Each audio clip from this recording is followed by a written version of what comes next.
Hello everyone, welcome back to my YouTube channel. I am Unnati. आज आप सभी लोगों को मैं पढ़ाने वाली हूँ यूनिट्स एंड मेजरमेंट का chapter number 1, physics chapter number 1 का पार्ट 2 वीडियो होने वाला है। पार्ट 2 वीडियो में पार्ट 1 वीडियो हमने अपलोड कर दिया है। पार्ट 2 वीडियो आज मैं पढ़ाऊँगी। पार्ट 2 वीडियो में हम नेक्स्ट टॉपिक पढ़ने वाले हैं, जैसे कि नेक्स्ट टॉपिक में हमारा टॉपिक होगा। फर्स्ट टॉपिक में हमने जो फर्स्ट लेक्चर था उसमें हमने पढ़ा था डेराइव्ड क्वांटिटी, फिजिकल क्वांटिटी और fundamental derived quantity, unit, fundamental derived unit और यूनिट्स के बारे में पढ़ा था। उस वीडियो में हमने सभी यूनिट्स के बारे में, सब कुछ यूनिट्स के बारे में जान लिया था और उसका जो मैग्नीट्यूड, यूनिट्स, वो सब कुछ जान लिया था। अब इस वीडियो में हम पढ़ाने वाले हैं नेक्स्ट टॉपिक, जैसे कि हमें डेवलपमेंट सिस्टम ऑफ यूनिट्स की जरूरत क्यों पड़ी, हमें सिस्टम को डेवलप करना क्यों जरूरी पड़ा, सिस्टम को डेवलप हम नहीं करते तो क्या होता, ये हम पढ़ेंगे। तो सबसे पहले सिस्टम ऑफ यूनिट्स को क्यों डेवलप किया गया। सिस्टम ऑफ यूनिट्स को इसलिए डेवलप किया गया क्योंकि देखिए, अगर हमारे इंडिया में और हमारा जो फॉरेन कंट्री है, मान लीजिए अमेरिका, हमारे इंडिया और अमेरिका, जब अमेरिका और इंडिया में जब ट्रेड करना होता था, यहाँ की जो चीज़ें थी वहाँ पे बेचना था, तो यहाँ का जो यूनिट था, यानी कि जो मेज़र करने वाली इंस्ट्रूमेंट थे और वहाँ के जो थे वो अलग अलग थे। यहाँ की यूनिट्स अलग थी, वहाँ की यूनिट्स अलग थी। इन दोनों यूनिट्स में डिफरेंस हो जाता था, इसीलिए ट्रेड करने में इजी नहीं हो पाता था। ट्रेड करना मतलब हाई ट्रेड करना थोड़ा मुश्किल हो जाता था, इसीलिए हमें यूनिट्स की ज़रूरत पड़ी, जो कि हर देश में सेम यूनिट्स है। अब ट्रेड करने में इजी होता है, तो यूनिट्स इसलिए बनाया गया और यूनिट्स के कई सारे टॉपिक बनाए गए। सबसे पहले फिजिकल क्वांटिटी। यहाँ पे हमने कल आपको फिजिकल क्वांटिटी पढ़ाया था। फिजिकल क्वांटिटी क्या होता है, आज फिर फिजिकल क्वांटिटी, यहाँ पे यूनिट के टाइप है FPS, CGS, FPS, CGS, MKS। ये हमारे 3 टाइप्स ऑफ यूनिट्स हैं। इन तीनों टाइप्स ऑफ यूनिट्स में हम आपको पढ़ाएंगे। फिजिकल क्वांटिटी में अगर हमारा मास होगा, इसमें होगा लेंथ, फिजिकल क्वांटिटी में लेंथ और टाइम होगा। इन तीनों में देखिए, मास को इसमें किसमें पाउंड में मेज़र किया जाता है, FPS में पाउंड में मेज़र किया जाता है, और लेंथ को फुट में मेज़र किया जाता है, और टाइम को सेकंड में मेज़र किया जाता है। वैसे सेम CGS में इससे मास को ग्राम में मेज़र किया जाता है, और जो ये लेंथ है उसको इसमें सेंटीमीटर में और टाइम को सेकंड में मेज़र किया जाता है। इसको सेंटीमीटर में, और वैसे ही MKS सिस्टम में एकदम सेम होता है। जैसे कि ये जो है मास, ये किलोग्राम होता है, और ये जो लेंथ है ये मीटर होता है, और ये जो सेकंड होता है। सब में टाइम जो है कि मेज़र सेम ही में किया जाता है, टाइम सेम मेज़र किया जाता है, लेकिन लेंथ और मास वो MKS, FPS और CGS में तीनों में अलग अलग मेज़र किया जाता है। ये हमारे 3 यूनिट्स हैं। देखिए, ये 3 यूनिट्स आपने लिख लिया होगा। और देखिए, एक हमारी इंटरनेशनल सिस्टम ऑफ यूनिट होती है। International system of unit, international system of unit. International system of units क्या होती है, इंटरनेशनल सिस्टम ऑफ यूनिट्स को हम SI यूनिट कहते हैं। आप ये सुने होंगे, SI unit. International system of unit को SI यूनिट कहते हैं। SI यूनिट हमारी किससे बनी होती है, SI यूनिट हमारा MKS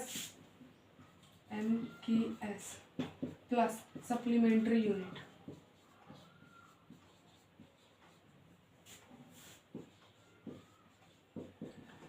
MKS plus supplementary unit से मिलकर हमारा SI यूनिट्स बनाता है। MKS सिस्टम आप जानते हैं, MKS यूनिट्स ये वाली, और सप्लीमेंट्री यूनिट्स हमारी 2 होती हैं। एक सप्लीमेंट्री यूनिट्स हमारा सॉलिड एंगल होता है और दूसरा हमारा एंगल होता है। एक हमारा होता है एंगल, दूसरा जो होता है सॉलिड एंगल। ये हमारे 2 टाइप्स के सप्लीमेंट्री यूनिट्स होते हैं। फर्स्ट हमारा जो होता है वो एंगल होता है, सेकेंड जो होता है वो सॉलिड एंगल होता है। देखिए एंगल, अब दोनों को हम अलग अलग कर देंगे, ऐसे बिटवीन कर देंगे। एंगल इधर हो जाएगा, सॉलिड एंगल इधर। इन दोनों को मेजर डिफ्रेंशिएट करते हैं। एंगल एंड सॉलिड एंगल में क्या डिफरेंस,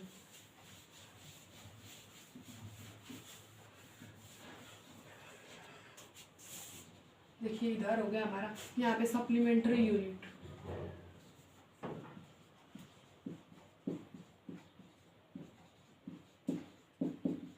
सप्लीमेंट्री एक हमारा हो गया एंगल, दूसरा जो हो गया वो सॉलिड एंगल। एक हमारा जो हो गया वो एंगल और दूसरा जो हो गया सॉलिड एंगल। एंगल को देखिए हम मेजर करते हैं रेडियन में, रेडियन में, और इसको मेजर करते हैं स्टेरेडियन में। कुछ थ्योरी पार्ट चल रहा है, आगे न्यूमेरिकल आएंगे। ये रेडियन हो गया, स्टेरेडियन। इसका फॉर्मूला होता है एंगल का आर्क लेंथ अपॉन रेडियस, और इसका स्टेरेडियन का होता है area square, area upon radius square. इसका फॉर्मूला होता है, ये आर्क लेंथ का है, ये हमारा सॉलिड एंगल का। एक आर्क लेंथ सॉरी एक एंगल का है, एक सॉलिड एंगल का है, एक एंगल का है और एक सॉलिड एंगल का है। देखिए हमारे ये फॉर्मूला एक है एंगल और एक ये एंगल और वो solid angle. Angle and solid angle दो फॉर्मूले हो गए। नेक्स्ट हमारा हो जाएगा, इसमें हम डिफाइन करेंगे वन रेडियन क्या होता है। वन रेडियन, वन रेडियन देखिए हमारा क्या आता है। वन रेडियन ये होता है कि अगर हमारा एक सर्कल है, सर्कल का एक पार्ट ऐसे पिज्जा जैसे काट लेंगे, जैसे पिज्जा का एक होता है ना सैंडविच जैसे कट के पिज्जा आता है वैसे ही। तो एक रेडियन क्या होता है, इसमें होता है आर्क लेंथ अपॉन रेडियस। ये आर्क लेंथ और रेडियस जो होगा वो इक्वल होगा। हम आपको डायग्राम बनाते दिखा देते हैं। ये हमारा डायग्राम है। डायग्राम इसमें बताइए कि आर्क लेंथ कौन सा है।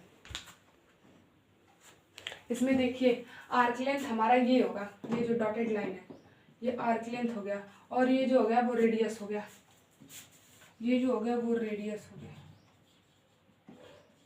ये आर्क लेंथ हो गया, ये आर्क लेंथ हो गया और रेडियस। और वन रेडियन डिफाइन होता है, the arc length is equal to the radius is known as one radian. One radian होता है when length of an arc is equal to the radius of when the length of an arc length is equal to the length of a radius is known as one radian। One radian ऐसे define होता है, और इसके बीच का जो ये angle होता है ये हमारा एंगल कहलाता है, ये वाला एंगल, ये वाला एंगल। और सॉलिड एंगल को हम आपको बता, देखिए सॉलिड एंगल बर्थडे कैप बना लीजिए उल्टा करके, ये देखिए बर्थडे कैप है ना कौन, ये देखिए ये जो एरिया होता है ये वाली एरिया, ये एरिया होता है, और ये जो होता है एंगल होता है। ये जो है हमारा एंगल होता है, एंगल, और ये जो है एरिया होता है। एरिया और एंगल ये दोनों होते हैं ये। और ये एक 3D अरेंजमेंट है, 3D है ये, 3D अरेंजमेंट है। ये एरिया है, ये एंगल है। इसका फॉर्मूला क्या होता है, एरिया अपॉन आर स्क्वायर। इसका स्क्वायर रेडियस का, इसके जो यहाँ से यहाँ तक की रेडियस है, रेडियस का स्क्वायर इक्वल टू ये जो एरिया है, ये कोन की एरिया निकालेंगे, जो एरिया आएगा वो, ये हो गया हमारा सॉलिड एंगल। अब हमारा नेक्स्ट टॉपिक आएगा कन्वर्जन। कन्वर्जन आएगा। कन्वर्जन किस में होगा, हमारा angle to degree to radian और radian to degree, degree to radian, radian to degree. देखिए next conversion,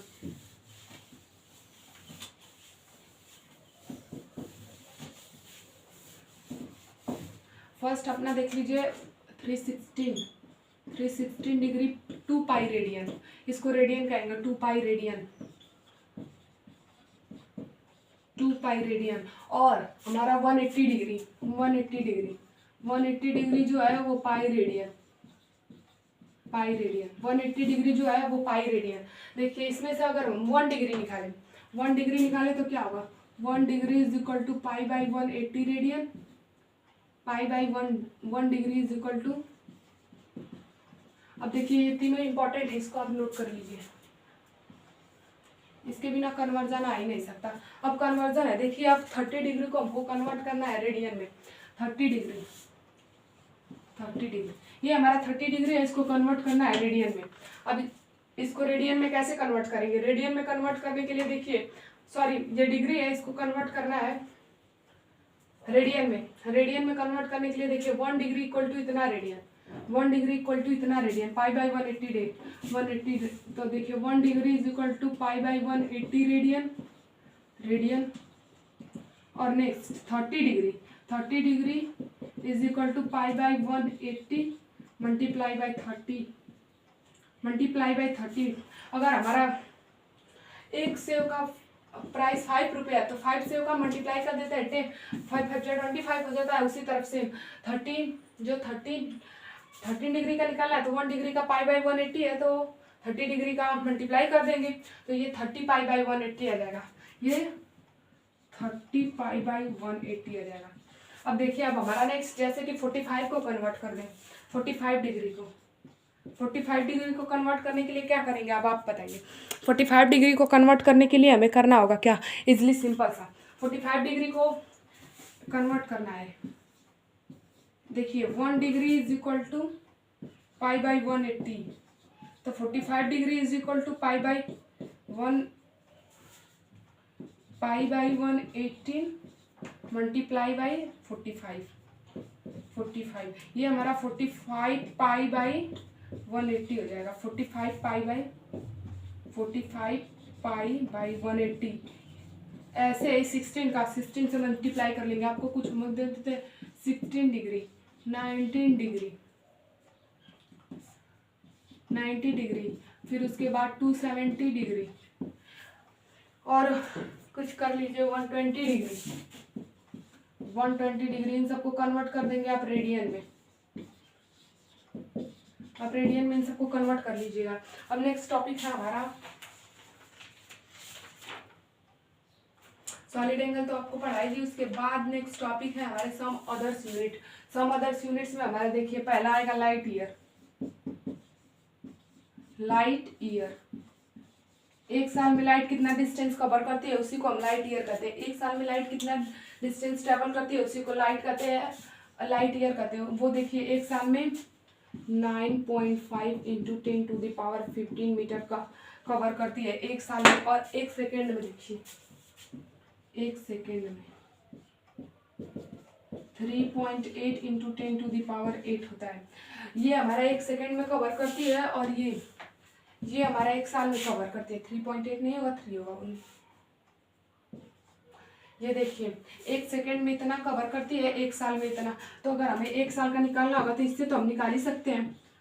3 into 10 to the power 8 multiply 365 days का, तो एक साल में 365 डे होता है और इसमें 24 आवर होते हैं और 16 मिनट होते हैं 16 सेकेंड। इसको आप कैलकुलेट करेंगे तो 9.5 into 10 to the power 15 meter आएगा। अब नेक्स्ट देखिए हमारा एस्ट्रोनॉमिकल यूनिट।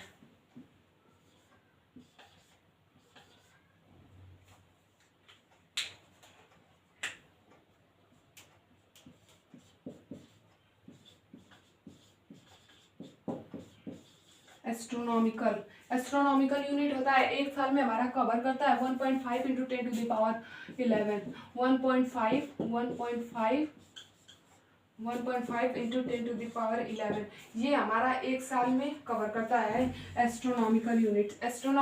हमारा एक साल में कवर करता है 1.5 इंटू 10 टू द पावर 11। अब नेक्स्ट टॉपिक है हमारा सम इम्पॉर्टेंट प्रीफिक्स यानी सम इम्पॉर्टेंट टर्म, जो कि वैल्यू है वो आपको नेक्स्ट वीडियो में पढ़ाएंगे। ये वीडियो ज़्यादा लंबी हो जाएगी तो आपको टाइम लगेगा देखने में, आप बोर हो जाएंगे, इसलिए ये वीडियो इतनी ही रहने देते हैं। और नेक्स्ट वीडियो में हम आपको पढ़ाएंगे सम इम्पॉर्टेंट प्रीफिक्स, फिर उसके बाद कन्वर्जन कि न्यूटन से डाइन में कैसे कन्वर्ट करेंगे, न्यूटन से डाइन कैसे कन्वर्ट करेंगे, डाइन से न्यूटन कैसे करेंगे, और मैग्नीट्यूड यूनिट्स ये सब आपको बताएंगे। देखिए हम इस वीडियो में आपको ये जो लेवल है वो जेई का लेवल है, इससे इजी जो आएगा वो बोर्ड में आएगा, जिसमें आपको ये कन्वर्जन दिया ही नहीं रहता है। बोर्ड की देखेंगे तो ये कन्वर्जन नहीं दिया रहेगा, ये कन्वर्ट जो हम करके बताएं वो कन्वर्जन नहीं रहेगा, ये लाइट ईयर पूछेगा ही नहीं बोर्ड में। कभी कभी जेई में ये ऑप्शन में पूछ देता है, ऑप्शन में जेई मीन्स 2000 आई थिंक 12 में कि कितना में पूछा था ये, मतलब डायरेक्ट ऑप्शन दे दिया था कि इसमें से लाइट ईयर एक साल में कितनी कवर करती है, ये ऐसे पूछता है। और ये सब मतलब हम जेई लेवल का ही पढ़ा रहे हैं। जो लेवल होता है, लेवल है इसका, वो मतलब बोर्ड से उठ के जेई तक जाएगा, ये नहीं कि डायरेक्ट बस जेई तक ही चला गया, मतलब अपर लेवल का ही पढ़ाएंगे। जब आपको बेसिक नहीं आएगा तो ऊपर का कैसे आएगा। इसलिए ये पूरा लेक्चर जो है वो जेई लेवल है, बोर्ड लेवल है, नीट लेवल है, इसको आप ध्यान से पढ़िएगा। इसमें देखिए हम आपको बता देते हैं। फर्स्ट होगा हमारा lecture plus notes plus PDF plus reference book revision plus question.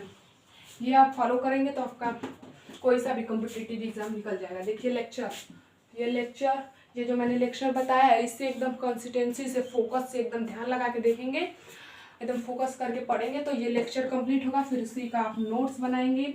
इस वीडियो के बाद आप लेक्चर देखिए, उसके बाद नोट्स बनाएंगे। फिर उसी चीज़ का पीडीएफ हम आपको डिस्क्रिप्शन बॉक्स में दे देंगे, या फिर आप हमारे टेलीग्राम चैनल को ज्वाइन करिएगा, वहाँ पे पीडीएफ मिल जाएगा, जिसमें जो टॉपिक पढ़ाया रहेगा उसी का क्वेश्चंस रहेंगे, जो टॉपिक पढ़ाया रहेगा उसी लेवल के क्वेश्चंस रहेंगे। तो पीडीएफ में आपको क्वेश्चन करना पड़ेगा, फिर कोई भी रेफरेंस बुक लेकर उससे आप क्वेश्चन कर लीजिएगा, फिर रिवीजन। अगर आपके पास नोट्स होगा तभी आप रिवीजन अच्छे से कर पाएंगे, नहीं तो पूरा इतना बड़ा लेक्चर लेके बैठना पड़ेगा, वो भी टाइम वेस्ट होगा। नोट्स रहेगा तो इसलिए खोलते जाओ, समझते जाओ, जहाँ नहीं समझ में आता है ये लेक्चर बस देखना पड़ेगा। और उसके आगे की बात, अगर इसमें से आप एक भी छोड़ दिए, यानी कि आप पीडीएफ छोड़ दिए, तो ये आपकी चेन जो है ना, ये पूरी चेन, वो चेन टूट जाएगी। अगर आपके पास एक पूरी चेन है, ये एक पूरी चेन है, इसमें से आप इसको हटा दे तो ये 4 बचेंगे तो आप पहन नहीं पाएंगे। तो इसी तरफ इसमें से आप किसी को छोड़ देंगे तो कोई भी कॉम्पिटिटिव एग्जाम मतलब अच्छी रैंक में नहीं निकल पाएगा। तो इससे आप लाइन से करना पड़ेगा। और ये हमारा पार्ट 2 वीडियो था। पार्ट 1 वीडियो हमने अपलोड कर दिया है। पार्ट 1 वीडियो में हमने पढ़ाया था डेराइव यूनिट, फिजिकल फंडामेंटल और फिजिकल क्वांटिटी और यूनिट्स, ये सब के बारे में पढ़ाए थे। अब हमारे जो 7 फिजिकल यूनिट है वो भी पढ़ाई थी। अब इस लेक्चर में इतना ही पढ़ाई हूँ। इसके बाद वाले नेक्स्ट लेक्चर में हम आपको कुछ प्रीफिक्स बताएंगे, जैसे कि मीटर और सेंटीमीटर, डेसी, इन सब के वैल्यू, 10 टू द पावर इतना, ये सब पढ़ाऊंगी। फिर उसके बाद वो पढ़ लेंगे तो आगे जो क्वेश्चंस रहेंगे न्यूमेरिकल, आपको न्यूमेरिकल करने में आसानी होगी। और फिर उसके बाद वो जो वैल्यू लिखवाएंगे, ज़्यादातर केमिस्ट्री में भी पूछता है और इसमें फिजिक्स में तो पूछता है।